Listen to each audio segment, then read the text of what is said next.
So, my last 10 minutes. What's the solution? Part 4. Well, I think there's a three-pronged strategy that could be enacted. Picking up on the comments earlier about public policy and the avoiding folly. I think we can do 3 things that operate at 3 different scales. And what I'm going to do is I'm going to quickly list the 3, and then I'll go back and unpack them. First of all, I think we need national and international policy to create efficient and sustainable and fair food systems that are based on trading products produced on diverse agricultural landscapes. I realize that's a mouthful, but we'll unpack it in a minute. Point 2, I think we need municipal and regional policy to ensure that local food systems remain intact so they can respond to problems in the global food system. The local food system is Plan B. It's the insurance policy. Point 3, as an individual level, I think we need to start developing a food culture that invests more of its resources, time, money, my money, into food. So now I'm just going to go back and work through these in a slightly more systematic and detailed way. First prong, a fair and sustainable trade system based on the products of a diverse landscape. The best way I could think to illustrate this was this landscape painting. Wisconsin landscape painted by the American painter, John Stuart Curry, somewhere around 1938, 1939. And it's a dairy landscape. You see these cute little dairy cows over on the left-hand side, grazing happily there. There's some hay in the foreground, and that's being dried and will ultimately end up, presumably, in that silo down in the middle. Background, it's a mosaic, it's a patchwork. There's a bit of rough grazing, probably up at the top of the hills. There's some grass being grown, there's some grass being cut, there's some forests, there's a bit of a hedgerow or a tree line. From a landscape ecology perspective, yeah, we could have a more diverse landscape, but it's not bad. It's no monoculture. However, it's still specialized. This is still a dairy-producing landscape. Every region in the world will be able to produce something slightly better than some other region. That's called a comparative advantage in producing things. Regions, such as this one, should be encouraged to exploit their comparative advantage. This region, which is ideally suited to dairy, shouldn't try to do horticulture and end up doing horticulture badly, or tree fruits and do tree fruits badly. It should stick to dairy. But specializing at a regional level within something like dairy or pasture doesn't mean that every 3 feet you stamp out a genetically identical cow. That's over-specializing. So we need a degree of regional specialization that actually comes from a diverse landscape. And to get that, I think you're going to need relatively small-scale food producers.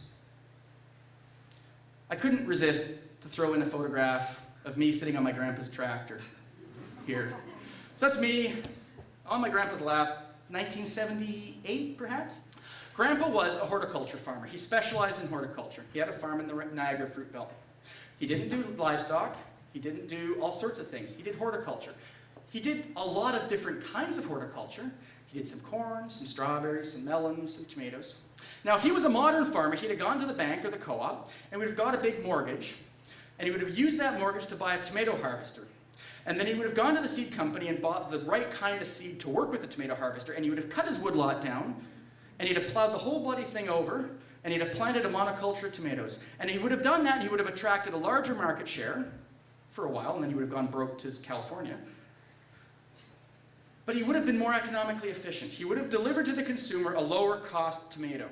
But he would have created a highly specialized and highly vulnerable landscape. Instead, he specialized in horticulture. He did horticulture very well, but maintained a tremendous amount, a quite sustainable amount of diversity on his farm.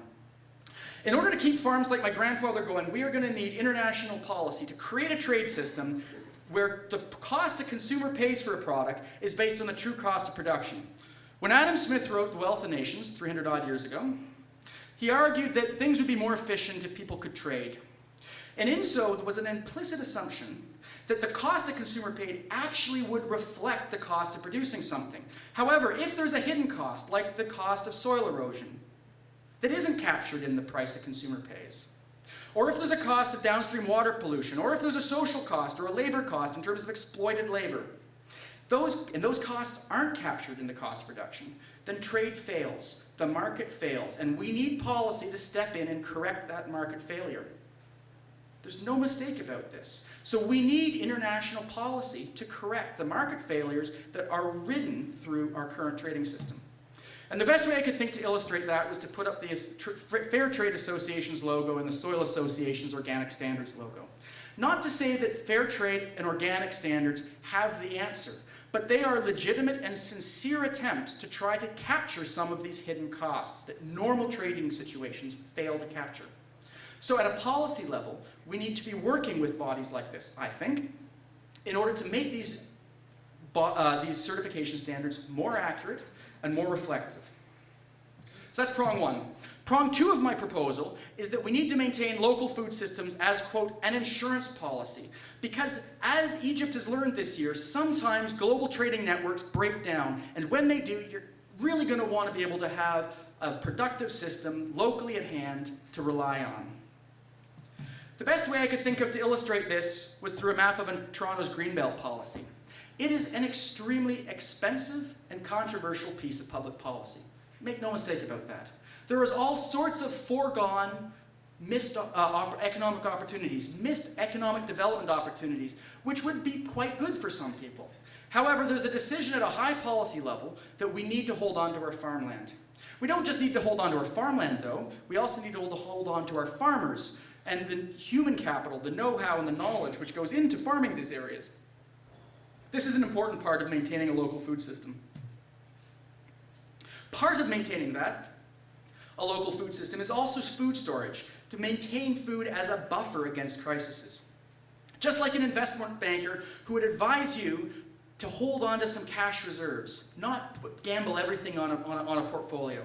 Diversify your portfolio and hold on to some cash reserves. Well, food storage is like our cash reserves, our bank account that we can draw down when the rest of our investments go sour. This is especially true in the developing world, where storing food is an enormous problem, but it's not a very technically difficult solution. And this is an area where I think the engineers and whatnot play an extremely important role. So what we've got here in this picture is a grain storage bag that costs about $1, and it's got a polymer on the inside of it that absorbs oxygen.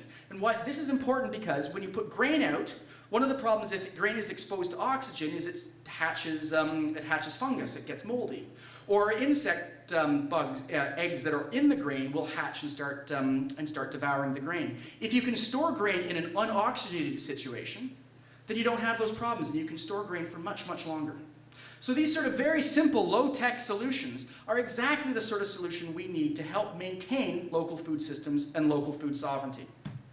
These are not new ideas. The Old Testament Pharaoh, book of Genesis, had a dream and in his dream, seven hungry, skinny cows erupted out of the Nile and ate 7 happy, sleek cows that were grazing on the side of the Nile. And the Pharaoh said, well, what on earth does this dream mean? And he asked around, and eventually a fellow by the name of Joseph sort of put up his hand and said, I think I know what's going on. I think, Pharaoh, that your dream is actually some sort of weather forecast. And the 7 good cows, well, there's 7 years where we're going to have, sun with moderate cloud and medium chance of rain. And the 7 skinny cows, well, those are going to be bad years. And you better have a piece of policy in your hip pocket in order to address this. You better store some food, tax your farmers, store some food, and so the famine won't ruin the land.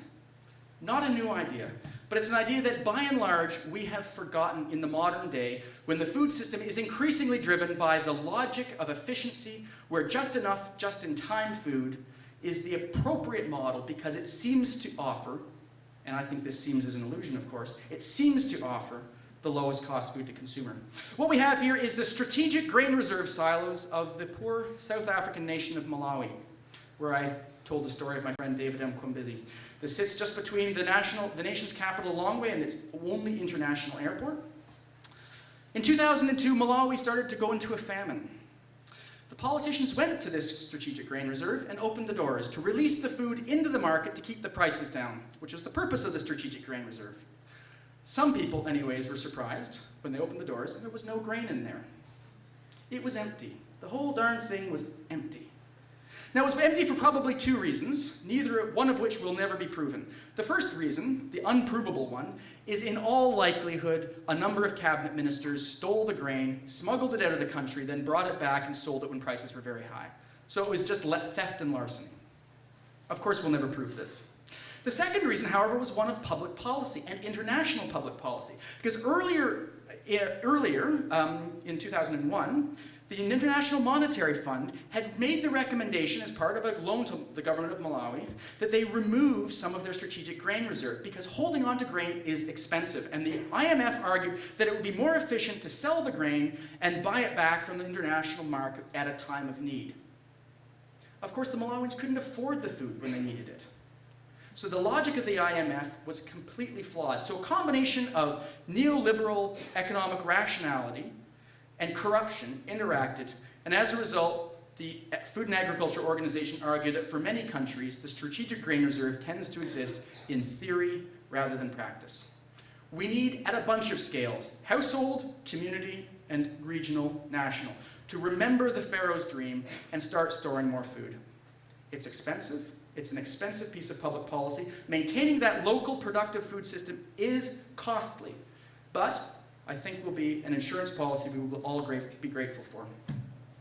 These obviously aren't only problems in poor African nations. In 5 of the last 10 years, the world has eaten more than it's produced, and in 2008, the US was down to a 20-day reserve on soybeans and had stored less food that year than at any point since World War II. Reserves have increased somewhat since then, but they're still pretty low in my opinion. Prong 3, before I wrap this talk up and turn it over to questions. All of this needs to be underpinned by us, every single one of us, developing a food culture. We spend humongous amounts of time and energy as a culture thinking about hockey, fashion, TV, and I'm not being snobbish. I do too. I'm not being superior in the slightest. What I'm saying though is what we need to do is we need to be shifting at least a little bit of this cultural energy into food and into not just tasty food, but understanding the processes by which food arrives at our plate. It should be tasty as well. Let's not make no mistake here. Let's get tasty food as well. However, we need to pay more attention to food. And the best way I could think to illustrate that was with the slow food logo. Slow food is a movement that started in Europe. Again, like everything, I'm an academic. I have criticisms of the slow food movement in elements. But it was a reaction to McDonald's opening up in Florence.